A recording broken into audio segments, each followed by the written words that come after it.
कृष्णा। दोस्तों, आप सब कैसे हैं? कान्हा जी की कृपा से आप सब अच्छे होंगे। मैं भी बिल्कुल ठीक हूँ। तो आज मैं आप लोगों के साथ लेकर के आई हूँ दक्षिणावर्ती शंख के बारे में कुछ विशेष लाभ, या आप लोग आपकी भाषा में कह सकते हैं कि दक्षिणावर्ती शंख की यदि कोई पूजा करता है तो उसका क्या क्या विशेष महत्व होता है, या उसका क्या क्या विशेष जो आपको फल मिलता है वो क्या होता है। तो वही आज मैं आप लोगों के साथ शेयर कर रही हूँ। फ्रेंड्स, मैं आप लोगों के साथ बसंत पंचमी की वीडियो शेयर नहीं कर पाऊंगी, क्योंकि बसंत पंचमी पर मैंने जो है वो कान्हा जी राधा जी को लेट स्नान करवाया था थोड़ा बहुत, तो मैं वीडियो नहीं पर बना पाई।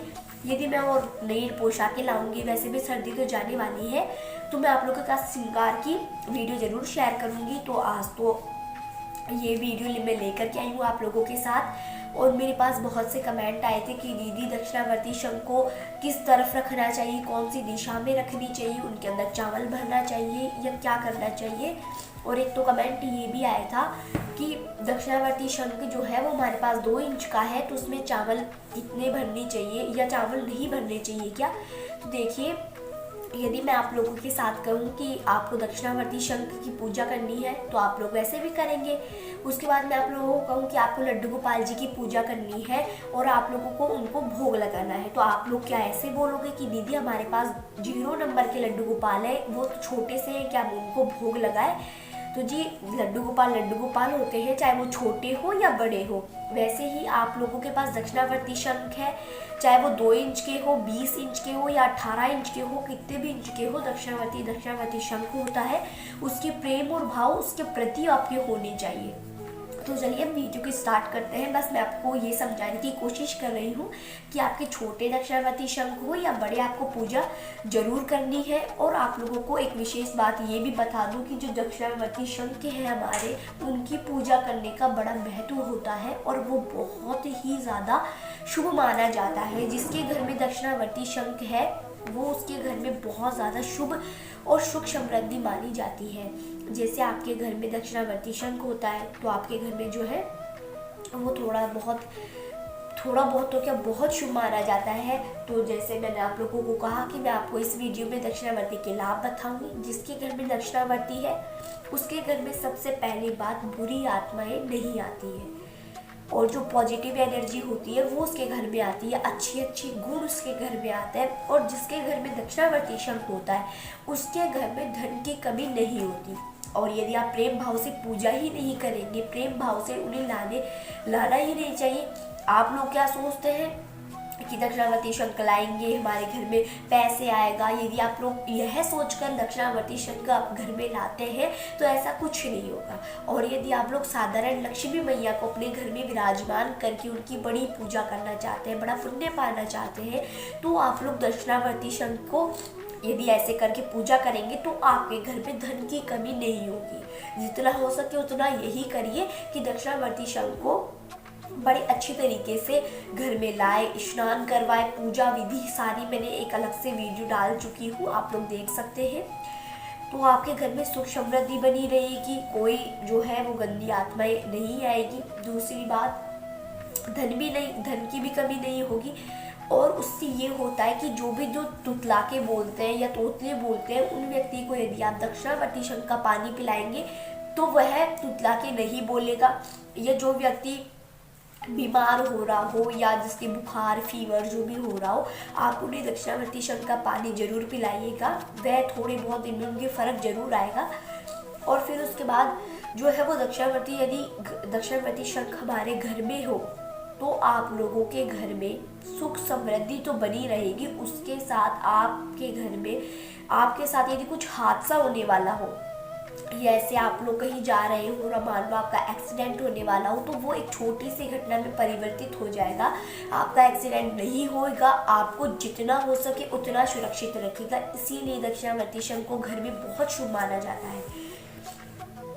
और जो है वो दक्षिणावर्ती शंख विष्णु भगवान का रूप माना जाता है। आपके घर में विष्णु भगवान जी हो या कान्हा जी हो, लड्डू गोपाल हो, तो उसके प्रतीक उनकी पत्नी मानी जाती है, क्योंकि जो विष्णु भगवान है उनकी पत्नी लक्ष्मी जी मानी जाती है। जब भी तो विष्णु जी और लक्ष्मी जी के विग्रह घर में लाए जाते हैं, फोटो मूर्ति या आप जो भी आपकी भाषा में बोले, वो घर में लाया जाता है, तो आप लोग उनको यही मान के उनकी पूजा करिएगा कि ये इसके अंदर विष्णु भगवान का और लक्ष्मी मैया का वास है। और यदि आपके जो लक्ष्मी जो आप लेके आए हैं दक्षिणावर्ती शंख, यदि वो खंडित हो जाते हैं, खंडित तो नहीं होते बट हो जाते हैं, तो इसकी मैंने अलग से वीडियो डाल चुकी हूँ कि जो भी विग्रह खंडित होता है उसकी क्या विधि होती है, जाके चेक कर सकते हैं।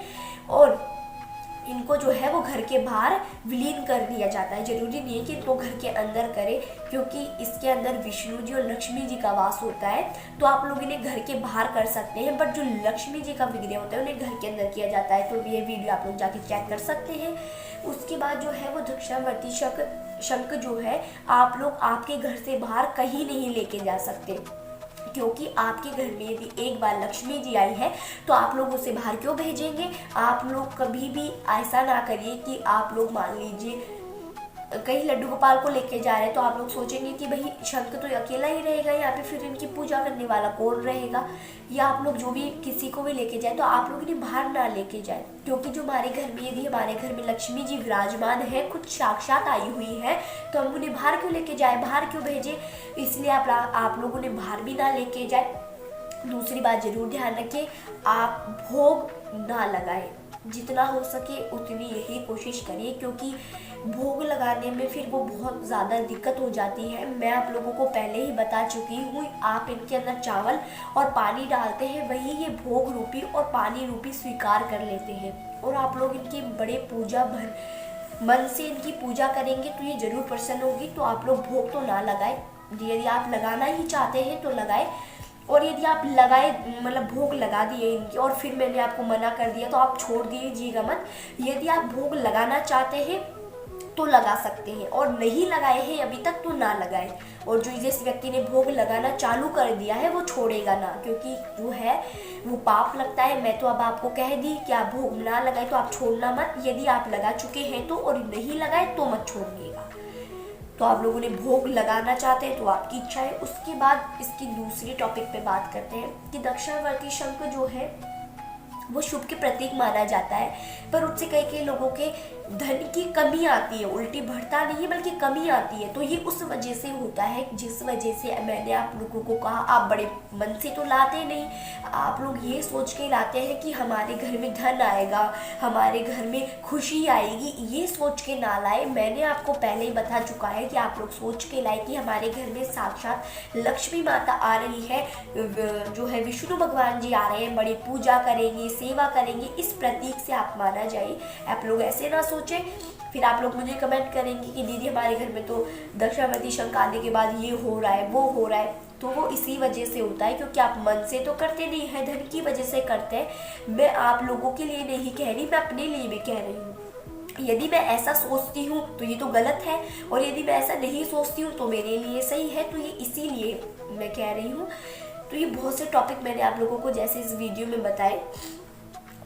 तो अब अगले टॉपिक पे भी बात कर लेते हैं। आप लोग पूजा करने के बाद आरती करने, वैसे तो मैंने वीडियो में बता चुकी हूँ, पर फिर भी मैं इसलिए बता रही हूँ क्योंकि कई लोग उसे वॉच नहीं करे हैं तो उनके लिए तो दिक्कत होएगी, इसीलिए मैं इसी वीडियो में बता देती हूँ कि आप लोग यदि आरती करते हैं, आरती करते समय पानी जरूर भर के रखें। उसके बाद आप लोग आपकी अलमारी में या आपका लॉकर में, जहाँ आप तिजोरी में आप पैसे रखते हैं, उस जगह आप लोग जरूर छींटे मारे। छींटे तो हाथ से ना मारे, पुष्प से मारे, क्योंकि जो है हमारे अंगूठे में शुक्र का वास होता है और ये बल के भी प्रतीक है। तो हम जो नाखून होते हैं वो हमारे वो राहु केतु से भी माने जाते हैं, इसीलिए हमें हाथ से छींटे देके कभी भी किसी भगवान को ना ही स्नान करवाते हैं और ना ही और कहीं छींटे देते हैं। तो आप लोग पुष्प लेके दक्षिणावर्ती शंख में डालें, या तो आप लोग दक्षिणावर्ती शंख को लेके हाथ में लेके ऐसे कर दे, आप लोग ऐसे डुबा के ऐसे ना करें, ये बहुत गलत होता है। तो आप लोग पुष्प लेके पुष्प से छींटे मार सकते हैं, और नहीं है पुष्प तो आप जो दक्षिणावर्ती शंख का पानी ऐसे लेके पानी में, फिर उसके बाद आप लोग ऐसे छिड़क सकते हैं, ये बिल्कुल सही विधि है। तो आप लोग सारे लॉकर में जहाँ पे भी आप पैसे रखते हैं वहाँ जरूर रखें।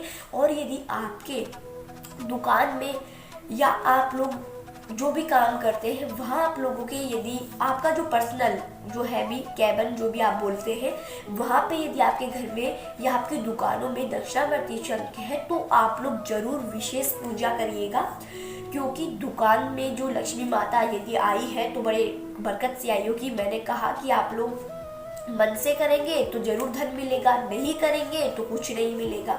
तो दुकानों में जरूर रखें और दुकानों में भी जरूर छींटे मारे। और यदि आपके पास दुकान है तो है, बट आपके पास दुकान में दक्षिणावर्ती शंख नहीं है तो इसके लिए एक उपाय भी है। आप लोग एक पॉलिथीन में थोड़ा सा जो दक्षिणावर्ती के पानी था उसको पैक करके ले जाके फिर आप लोग वहाँ पे छींटे मार सकते हैं। मैंने कहा दक्षिणावर्ती शंख को ले जा नहीं सकते, पानी के लिए तो नहीं कहा ना, तो पानी को ले जा सकते हैं। आप लोग वहाँ छींटे मारिए, इसलिए वहाँ पे भी धन की कमी नहीं होगी। और इस वीडियो को पूरा वॉच जरूर करिएगा, क्योंकि आगे तक मैं बहुत अच्छी वीडियो या अच्छे टॉपिक इस वीडियो में बताऊंगी। तो फ्रेंड्स, अगले टॉपिक पे हम बात कर लेते हैं कि आप लोग जो है दक्षिणावर्ती शंख की जो दक्षिणावर्ती शंख है उन्हें आप लोग पैरों में ना रखें। दूसरी बात, आप लोग ऐसे सोचते हैं कि आप लोग धन के प्रति उनको लाएंगे, धन के प्रति लाना चाहते हैं आप लोग, तो ऐसे तो खैर कोई बात नहीं है, पर आप लोग चाहते हैं कि हमारे कोई गरीब है मान लो और वो लाया है, पर वो ऐसे सोच रखा है, मन से कर रहा है और ऐसे भी सोच रखा है कि हमारे घर में धन आ जाए, रोज प्रार्थना करता है। और यदि वो दिल से करता है, मन से उनकी पूजा करता है और दिल से प्रार्थना मांगता है तो लक्ष्मी माता जरूर स्वीकार करेगी, क्योंकि जो हमारी लक्ष्मी माता है वो बड़ी दयालु होती है। और लेकिन जो अपने सिर्फ पैसों के लिए उनसे प्रार्थना करते हैं कि हे प्रभु हमारे घर में धन आ जाए, हमारे घर में वो आ जाए वो आ जाए, तो ये तो गलत है। तो आप लोग उन्हें पैरों में या आप लोग जो भी कहाँ पे भी रख देते हो उठा के, जैसे अभी स्नान करवा दिया दक्षिणावर्ती शंख को और उन्हें जमीन पे रख दिया, तो ऐसा बिल्कुल गलत है। यदि आप जब दीपावली पे लक्ष्मी माता की पूजा करते हैं तो आप लोग चौकी क्यों बिछाते हैं? चौकी तो बिछानी नहीं चाहिए। जब आप लोग नीचे रख सकते हैं तो चौकी बिछाने की जरूरत ही नहीं है, क्योंकि लक्ष्मी माता को एक पद दिया जाता है बैठने के लिए।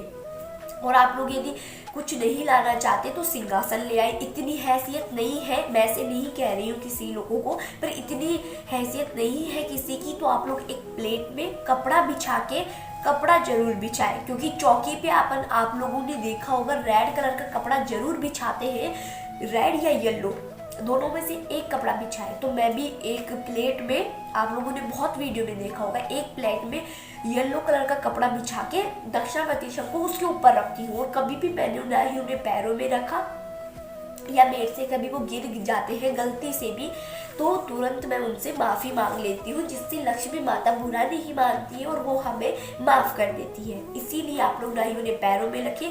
और कहते हैं ना कि भूल चूक से हुई गलती तो भगवान भी माफ़ कर देते हैं। इसीलिए तो आप लोग जो हम लॉकर यहाँ पे रखते हैं तो आप लोग वहाँ नहीं रखते है, वो इन्हें इधर ना रखें, क्योंकि यदि आप लोग इधर उधर रखेंगे तो जो है वो लक्ष्मी माता नाराज भी हो सकती है। ऐसे तो भगवान नाराज नहीं होते हैं, पर यदि मान लीजिए यदि कोई राजा की गद्दी नहीं प्राप्त हो रही है, वो राजा बन गया है, अच्छा है, उन्हें राजा की गद्दी प्राप्त नहीं हो रही, तो वो तो दुखी होगा ना, बोलेगा कि भाई मैं राजा हूँ पर मुझे तो गद्दी प्राप्त हो ही नहीं रही। वैसे ही आप लोग बोले या आसन जो भी आप लोग कहना चाहते हैं, तो आप लोग ऐसा करें कि लक्ष्मी माता को आसन पे ही रखें, क्योंकि यदि आप लोग खुद का सम्मान करना नहीं जानते हैं या आप लोग खुद का सम्मान करने के लिए इतनी नहीं करते हैं, छोटे से आजकल तो छोटे से छोटे बच्चे भी खुद का सम्मान करना जानते हैं, तो जितना आप लोग खुद का सम्मान करते हैं उतना ही लक्ष्मी माता का करिए, उतना ही ईश्वर का करिए। और इस दुनिया में यदि आप लोग कई लोग पूजा नहीं करते हैं भगवान, यदि उनके घर में मंदिर है पर वो कभी कभी पूजा करते हैं, तो ये बहुत गलत है। चाहे आप मंदिर ना हो, माला जप कर लीजिए, पूजा कर लीजिए, उससे बहुत हमें जो है वो गुणों की धर्म प्राप्त होते हैं, भगवान को जाके हम समर्पित होते हैं। और आप लोग कभी भी ऐसे ना करें कि आप लोग पूजा कर रहे हैं तो एक विश जरूर मांगे कि प्रभु हम मरे जब हमें मोक्ष की प्राप्ति हो, क्योंकि इस जीवन में और कुछ नहीं है प्रभु की पूजा करने के अलावा। तो आप लोग ऐसे ही सोच के करें। आप लोग खुद का सम्मान करना नहीं जानते तो आज से आप लोग खुद का सम्मान भी करिए। कभी खुद को दूसरों को खुद के सम्मान से गलत नहीं होने दे। वैसे ही लक्ष्मी माता भी खुद का सम्मान करना जानती है और आप लोग भी उनका सम्मान करिए तो वो और खुश होगी और आपके घर में बरकत होगी, धन दौलत जरूर आएगी। मैं आप लोगों को विश्वास के साथ कहती हूँ, यदि आप लोग मन से, पूजा से, भाव से उनकी पूजा करेंगे तो आप लोगों के घर में जरूर धन आएगा। मेरी गारंटी है आप लोगों के साथ। और यदि आप मन से नहीं करेंगे तो फिर आप लोग खुद ही जानते हैं कि क्या होगा। मैं बता चुकी हूँ। तो आप लोग इन्हें इधर उधर ना रखें, इनके स्थान या इनका आसन पे ही रखें। मैंने जैसे आपको बताया प्लेट में एक छोटा सा कपड़ा बिछा के उन पे रखें। इतनी भी हैसियत नहीं है तो छोटी सी कटोरी ले उसके ऊपर रख दे, पर इसके अंदर चावल और पानी जरूर डालिएगा। खाली नहीं रखते हैं। और पूजा के टाइम पानी और ऐसे नॉर्मल टाइम सुबह शाम थोड़ा 2-3 चावल डाल दे, पर चावल जरूर डालें, क्योंकि खाली रखने से हमारे घर में बड़ों के लिए जो है वो अच्छा नहीं होता। क्योंकि मैं लाभ की तो आप लोगों को इस वीडियो में बता चुकी हूँ और हानि की आपको अलग से अलग वीडियो मिलेगी, उसे भी जरूर वॉच करिएगा क्योंकि वो आप लोगों के लिए बहुत ज़्यादा यूजफुल रहेगी। तो ये वीडियो पसंद आई है तो लाइक करना, चैनल को जरूर सब्सक्राइब करना और बेल आइकन को भी जरूर टैप करना मेरी ऐसी मस्त मस्त वीडियो देखने के लिए। और आप लोगों को यदि और कुछ भी जानना है इनके बारे में आप मुझे कमेंट सेक्शन में कमेंट जरूर कीजिएगा। और फ्रेंड्स मेरा थोड़ा सा गला जो है वो ख़राब है तो आपको यदि आवाज़ सही नहीं आ रही हो तो मुझे क्षमा करिएगा। पर वीडियो आपको कैसी लगी मुझे जरूर बताइएगा। मैं मिलती हूँ नेक्स्ट वीडियो में। हरे कृष्णा, राधे राधे।